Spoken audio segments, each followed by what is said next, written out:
দেখো গাইস, আজকে আমি এবং আমার ভাইয়া অনেক বড় একটি রুই মাছ ধরেছি। এটা দিয়ে শেয়ার করব একটা দুর্দান্ত recipe. Hello everyone, welcome back to my channel Ruja's kitchen. এই রেগুলার রান্নাটা একটু ঘুরিয়ে করলে স্বাদে সেরা হয়। আজকে রুই মাছের একটি সিম্পল রেসিপি শেয়ার করছি। হাতের কাছে থাকা মশলা দিয়ে একটু অন্যরকম করে রান্না করলে অনেক বেশি মজার হয় খেতে। এই রুই মাছের লাল ভুনাটা গরম ভাতের সাথে খুবই মজা লেগেছে। আমার এই ঘরোয়া রান্নাটা আশা করছি আপনাদের কাছে ভালো লাগবে। প্রথমেই রুই মাছটাকে পরিষ্কার করে কেটে নিয়েছি। এবার দিয়ে দিচ্ছি হাফ টেবিল চামচ হলুদের গুঁড়ো, হাফ টেবিল চামচ মরিচের গুঁড়ো, হাফ টেবিল চামচ জিরা গুঁড়ো, স্বাদ মতো লবণ ও সরিষা তেল দিয়ে মেরিনেট করে নিচ্ছি। এবার মাছগুলোকে খুব ভালো করে ভেজে নিচ্ছি।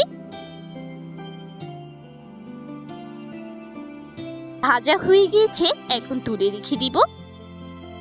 একই প্যানে পরিমাণ মতো তেল দিয়ে হাফ কাপ পেঁয়াজ কুচি দিয়ে দিচ্ছি। একটু হালকা নেড়ে চেড়ে ভেজে নিচ্ছি।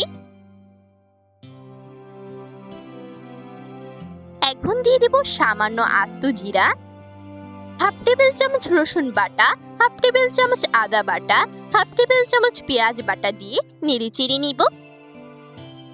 এখন দিয়ে দিচ্ছি 1 টেবিল চামচ হলুদের গুঁড়ো, 2 টেবিল চামচ মরিচের গুঁড়ো।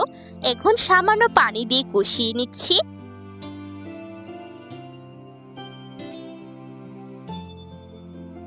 দিয়ে দিচ্ছি স্বাদ মতো লবণ ও 3 টেবিল চামচ টমেটো পেস্ট। এখন ভালোভাবে মিশিয়ে পরিমাণ মতো পানি দিয়ে দিচ্ছি।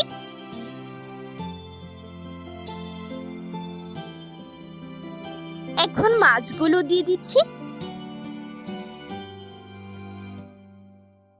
একটু পানি এড করে দিব। এখন কাঁচা মরিচ ও ধনিয়া পাতা কুচি দিয়ে 10 মিনিটের জন্য ঢাকনা দিয়ে দিব।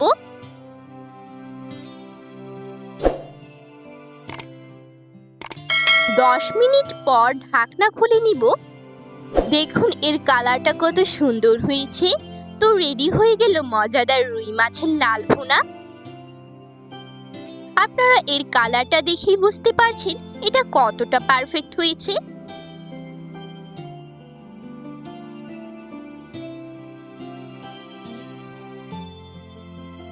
এবার খেয়ে দেখার পালা, এটি কেমন হয়েছে।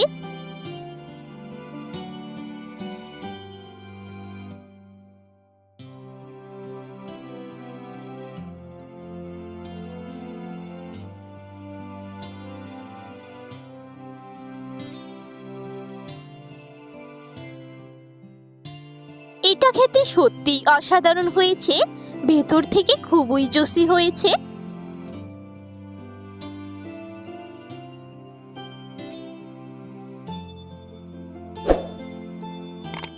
তো আমি খেতে থাকি আর তোমরা আমার চ্যানেলটিকে সাবস্ক্রাইব করো। বা